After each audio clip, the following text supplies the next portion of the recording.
గౌరవ ముఖ్యమంత్రి శ్రీ రేవంత్ రెడ్డి గారికి, గౌరవ ఉప ముఖ్యమంత్రి మిత్రులు ఆత్మీయులు బట్టి విక్రమార్క గారికి, ఇతర దిగ్గజాలకి, ఆహ్వానితులకు ప్రతి ఒక్కరికి నా హృదయపూర్వక నమస్కారాలు.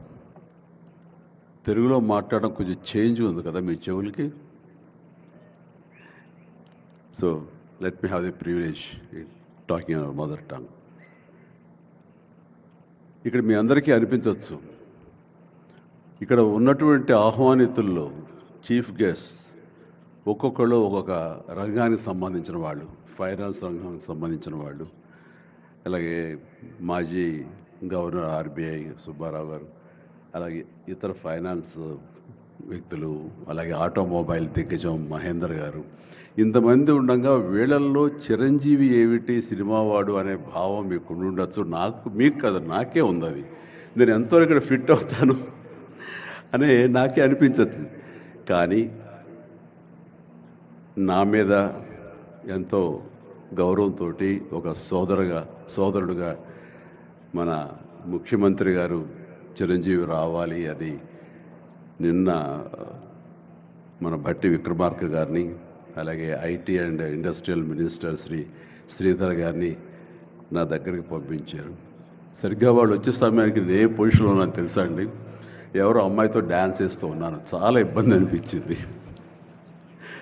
అన్నపూర్ణ స్టూడియోలో. సో ఆ సమయంలో వాళ్ళిద్దరు కూర్చోబెట్టి షూటింగ్ ఆపేయంట్రా అని చెప్పి వారి ఇచ్చిన తర్వాత అంత ఆప్యాయంగా నన్ను ఆహ్వానిస్తుంటే, ఇంత గొప్ప సభకి, ఇలాంటి ఒక గొప్ప గ్లోబల్ సమ్మిట్కి, తెలంగాణ రైజింగ్ అంటూ ఒక గొప్ప ఇనిషియేషన్కి 2047 ఇది ఎట్లా ఉండాలి అనే ఆ ఊహ తన బ్రెయిన్ చైల్డ్ అయినటువంటి మన ముఖ్యమంత్రి గారు ఆహ్వానిస్తే అది చాలా ప్రివిలేజ్డ్గా ఫీల్ అయ్యాను, ఎంతో గౌరవంగా ఫీల్ అయ్యాను, ఎంతో ఆనందంగా ఉన్నాను. మీ అందరితో పాటు ఈరోజు ఇక్కడ నేను పార్టిసిపేట్ చేయడం అనేది నాకు దక్కిన గొప్ప అవకాశం, గొప్ప అదృష్టంగా నేను భావిస్తున్నాను. అయితే ఇక్కడ కేవలం చిరంజీవికి మాత్రమే ఇచ్చారు, అందుకే చిరంజీవిని ఆహ్వానించి అక్కడ కూర్చోబెట్టారు అని నేను అనుకోవటం లేదు. ఇది రేవంత్ రెడ్డి గారికి సినిమా పరిశ్రమ మీద ఉన్నటువంటి గౌరవం, సినిమాల ఇంపాక్ట్ ఈ సొసైటీలో ఎలాగ ఉంటుందో బాగా తెలిసిన వ్యక్తిగా వాళ్ళందరి తరపున ఒక వ్యక్తి ఉండాలి కాబట్టి చిరంజీవిని ఆహ్వానించారని మాత్రమే అనుకుంటున్నాను. ఈరోజు నేను ఒక చిరంజీవిగా రాలేదు, చిత్ర పరిశ్రమ తరపున ఒక ఏజెంట్గా, వాళ్ళ రిప్రజెంటేటివ్గా నేను ఈ రోజున వచ్చాను, ఇక్కడ ఆహ్వానించబడ్డాను. కాబట్టి దానికి ప్రత్యేకించి పరిశ్రమ తరపున శ్రీ రేవంత్ రెడ్డి గారికి మనస్ఫూర్తిగా నా హృదయపూర్వక ధన్యవాదాలు తెలియజేస్తున్నాను.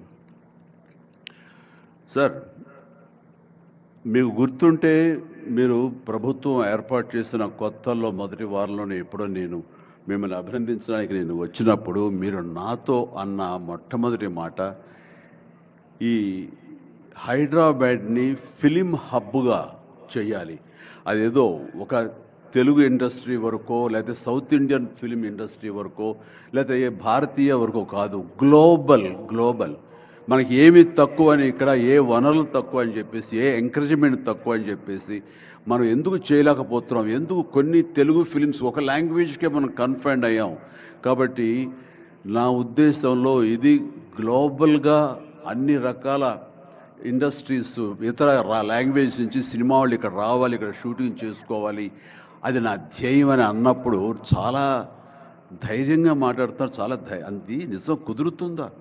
ఎక్కడి నుంచో ఇతర దేశాల నుంచి వచ్చి ఇక్కడ షూటింగ్ చేయటం అన్నది, నేను టూరిజం మినిస్టర్గా ఉన్నప్పుడు ఫిలిం టూరిజంగా ఇక్కడ ఎంతోమంది ఆహ్వానించడానికి ఎంతో శ్రమపడ్డాం, ఎంతో కష్టించాం. కానీ ఇక్కడ ఉన్నటువంటి అట్మాస్ఫియర్ కానీ ఎంకరేజ్మెంట్ కానీ ఆయా గవర్నమెంట్లు అంత లేకుండా ఉండటంతో అది అంత పూర్తిగా సఫలీకృతం కాలేకపోయాం.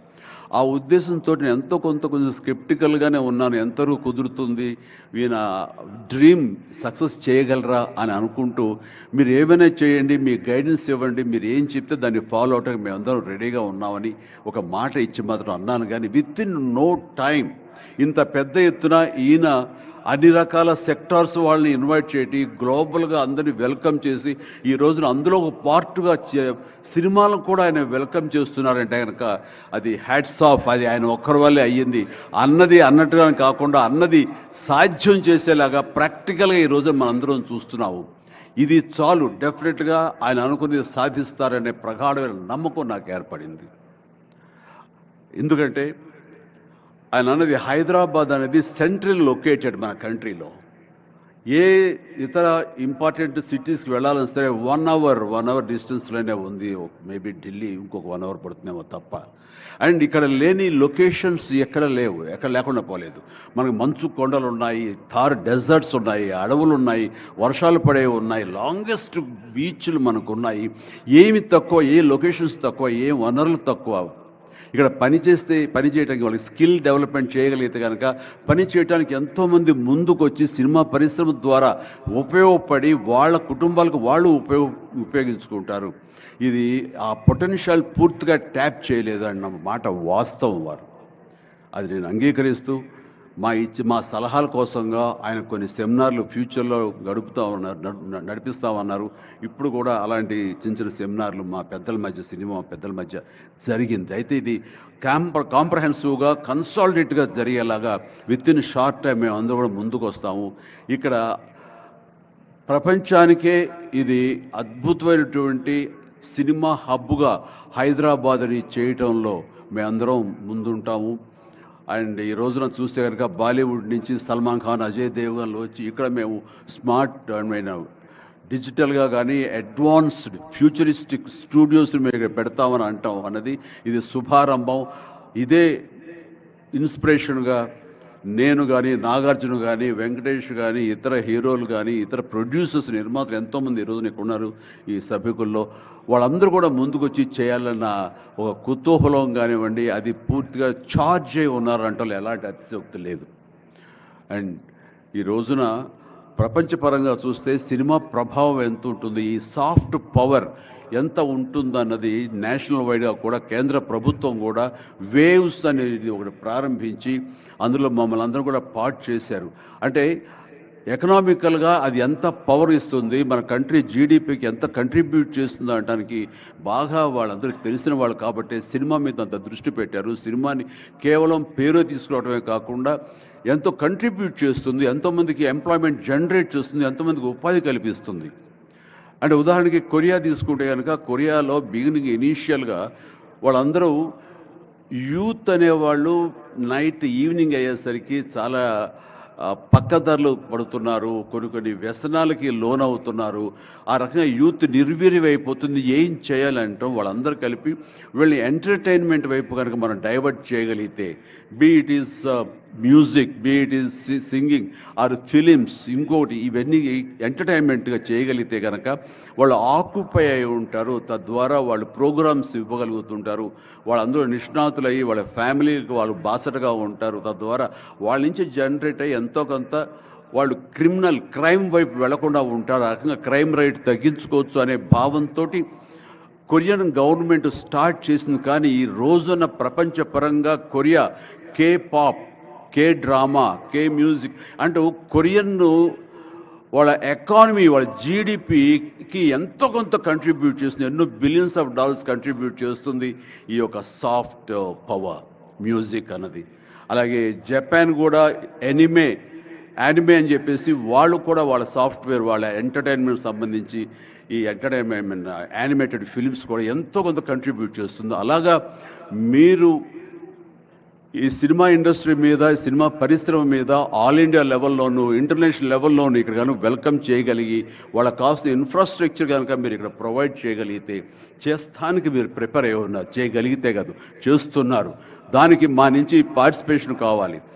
ఉదాహరణకి బట్టి గారు నిన్న అన్నారు, సో మన ముఖ్యమంత్రి గారు మీ అందరికీ కూడాను ఇక్కడ ఏమి కావాలి, ఎలాంటి ఇన్ఫ్రాస్ట్రక్చర్ కావాలి, ఏ రకమైన వసతులు ఏర్పాటు చేయాలి అని చెప్పండి అన్నప్పుడు నాకు వెంటనే స్పాంటైనియస్గా తోచింది, నేను వారితో పార్టిసిపేట్ చేస్తాను. ఇక్కడ స్కిల్ డెవలప్మెంట్ కోసంగా మనకు కొన్ని ఇన్స్టిట్యూషన్స్ పెట్టాలి. అది డ్రైవర్ల దగ్గర నుంచి, మేకప్ మెన్ల దగ్గర నుంచి, కాస్ట్యూమర్స్ దగ్గర నుంచి, ఒక ఎడిటింగ్ దగ్గర నుంచి, సౌండ్ సిస్టమ్ దగ్గర నుంచి, కెమెరామెన్లు, డిఓపీలు, అండ్ యాక్టింగ్ సంబంధించిన స్కిల్స్ కానివ్వండి, అలాగే డైరెక్షన్ కానివ్వండి, వాట్ నాట్ ఎన్నో ఈ ఇండస్ట్రీలో ఎన్నో శాఖలు ఉన్నాయి. ఆ శాఖల్లో ఎంతోమంది ఎంతూజియాస్టిక్ కుర్రవాళ్ళు ఉన్నారు. వాళ్ళు చదువు ఒక మాదిరి చదివైనా సరే ఆ చదువు ఏం తెచ్చి పెడుతుంది అనుకుంటే కనుక ఈ రోజున గొప్ప గొప్ప డైరెక్టర్స్ ఉన్నారు. ఈ రోజున ఇంటర్నేషనల్ లెవెల్కి మన సినిమాని తీసుకొస్తున్న డైరెక్టర్ వాళ్ళందరూ డిగ్రీ కూడా చదవలేదు. సో చదువు ఇది ఇంపార్టెంట్ కాదు, మీకున్న ఇంట్రెస్ట్ ఇంపార్టెంట్. ఆ ఇచ్చేటువంటి గవర్నమెంట్ ఆఫ్ తెలంగాణ ఈ రోజున మనకి ఇస్తున్న ఈ అవకాశాలను సద్వినియోగం పరుచుకుని మీరందరూ కనుక రాగలిగి ముందుకు వచ్చి ఈ యొక్క ఇన్ఫ్రాస్ట్రక్చర్ సంబంధించి వీళ్ళు ఇచ్చిన ఫెసిలిటీస్ని వినియోగించుకుంటూ స్కిల్ డెవలప్మెంట్ ముందు చేసుకోగలిగితే కనుక మీరు ఎక్కడికి వెళ్ళినా సరే వాళ్ళు ఎంతోమంది వెబ్ సిరీస్ తీస్తున్నారు, అలాగే టీవీ సీరియల్స్ తీస్తున్నారు, సినిమాలు తీస్తున్నారు, పెద్ద సినిమాలు తీస్తున్నారు, చిన్నవి తీస్తున్నారు. అలాగే ఈ రోజున కేవలం స్క్రీన్ మీదే కాకుండా మొబైల్కి సంబంధించినటువంటి సినిమాలు కూడా చాలామంది తీయటానికి సమాయత్తం అవుతున్నారు. ఇది ఫ్లిప్ అని ఇంటర్నేషనల్గా వస్తుంది. ఇప్పుడే మహేంద్ర గారు నాతో మాట్లాడుతూ ఈ వర్టికల్ సంబంధించిన ఫిలిమ్స్ 3 minutes నిడివి అయితే 10 minutes మ్యాక్సిమం 10 minutes నిడివి ఉన్నటువంటి సినిమాలు మనం చేయగలిగితే అది ప్రతి వాళ్ళ చేతుల్లో ఉండి అది వాళ్ళందరూ ఎంటర్టైన్ చేయగలుగుతుంది. దానివల్ల ఎంతో ఎకానమీ మనం డెవలప్ చేయొచ్చు, ఎంతోమందికి ఉద్యోగ అవకాశాలు ఇవ్వచ్చు. నేను దాన్ని ఇనిషియేట్ చేస్తానంటూ మహేంద్ర గారు చెప్తూ వచ్చారు. సో ఇవన్నీ కూడా ఇది సాదాసీదాటువంటి కాదు. సినిమా ఏదో ఆడుతుంది, 2 రోజులు డబ్బులు తెచ్చి పెడుతుంది, వాళ్ళు ఏదో మిగుల్చుకుంటారు కోట్లు అంటే తేలిగ్గా చూడదు. దీని వెనకాల చూస్తే కనుక లక్షలాది మంది యూత్ ఈ అవకాశం సద్వినియోగపరుచుకుని అభివృద్ధిలోకి రావచ్చు, పేరు ప్రఖ్యాతులు సంపాదించవచ్చు. తద్వారా ఇన్ రిటర్న్ మీరు కూడా ఈ కంట్రీకి, మన తెలంగాణకి మీరు ఎంతో కొంత ఎకనామికల్గా మన గ్రోత్ అవడానికి ఆర్థికంగా కూడా మీ సపోర్టు లభిస్తుంది. ఇది మ్యూచువల్లీ రిసిప్రోకల్. కాబట్టి ఈ రోజున ఇక్కడ స్టూడియోకి స్థలాలు ఇస్తామంటున్నారు. స్కిల్ డెవలప్మెంట్కి కావాల్సిన క్లాసెస్ కావాల్సిన ఫ్యాకల్టీస్ కనుక అధ్యాపకులు మనం తెచ్చుకుంటే వాళ్ళ ద్వారా ఎంతోమంది ట్రైనింగ్ ఇచ్చిన వాళ్ళం అవుతాము. ఇది సద్వినియోగపరచుకోండి. దీని మీద మన ఇండస్ట్రీలో పెద్దలు కూడా సీరియస్గా ఆలోచించండి. దీని మీద నేనైతే సీరియస్గా తీసుకున్నాను, వారితో అదే అన్నాను. మీరు ఒక సెమినార్ లాంటిదో లేకపోతే చిన్న క్లోజ్డ్గా మీరందరూ నాకు ఇన్వైట్ చేయగలిగితే కనుక ఇలాంటివి ఏమైనా సదస్సులు మాకు చిన్న ఎత్తులో సినిమాకు సంబంధించి మీరు చేయగలిగితే కనుక మేమందరూ దీన్ని మరింత ముందుకు తీసుకువెళ్ళి మీ కళ ఏదైతే ఉందో, మీ బ్రెయిన్ చైల్డ్ ఏదైతే ఉందో దాన్ని ముందుకు తీసుకెళ్ళి ప్రపంచం మొత్తం ఎంటర్టైన్మెంట్ రంగానికి సంబంధించి ఈ తెలంగాణ వైపు, ఈ హైదరాబాద్ వైపు మనం చూసేలాగా చేస్తామన్న ధైర్యం నాకుంది, భరోసా ఇస్తున్నాను. నా వంతు కృషి నేను చేస్తాను. నా ఈ అవకాశం ఇచ్చేందుకు ధన్యవాదాలు మా ముఖ్యమంత్రి గారికి, అలాగే ప్రతి ఒక్కరికి నా హృదయపూర్వక ధన్యవాదాలు మరొకసారి తెలియజేస్తున్నాను, ముగిస్తున్నాను. జై తెలంగాణ, జై హింద్.